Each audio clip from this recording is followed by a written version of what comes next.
à vous. Merci, bonjour.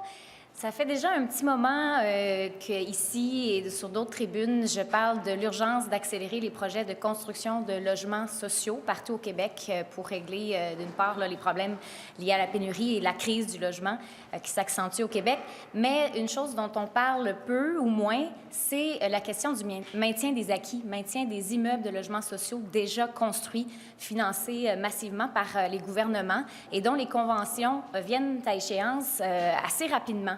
Il y a plusieurs cas présentement de villas, d'immeubles qui sont menacés d'être achetés, vendus à des intérêts privés et dont finalement les locataires se retrouvent dans une situation complètement incertaine. D'où est-ce qu'ils vont se retrouver? C'est le cas de la villa Belle-Rivière à Richelieu où 66 locataires aînés ne savent pas qu'est-ce qui arrivera avec leur logement dans quelques années parce qu'on est dans une transaction entre un OBNL et un privé. Alors, des OBNL d'habitation n'ont aucun mécanisme légal pour, comme c'est le cas pour les coopératives dans une loi, qui fait en sorte que c'est la ministre qui doit autoriser une transaction et ça pourrait permettre de maintenir au moins nos logements sociaux parce que là, ils ne s'en bâtissent pas assez et en plus, on n'a pas de façon de stopper des ventes qui vont aller dans d'autres vocations que le logement social. Alors, pour moi, c'est extrêmement préoccupant. Je serai à la manifestation dimanche à Richelieu en soutien à ces locataires-là et à la communauté. Et puis, je réitère aussi notre engagement à déposer un projet de loi sur le droit de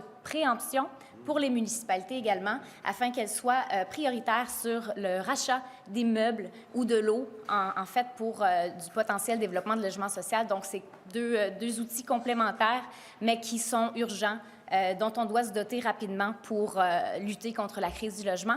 Alors, voilà, et je cède la parole à mon collègue Pascal Bérubé.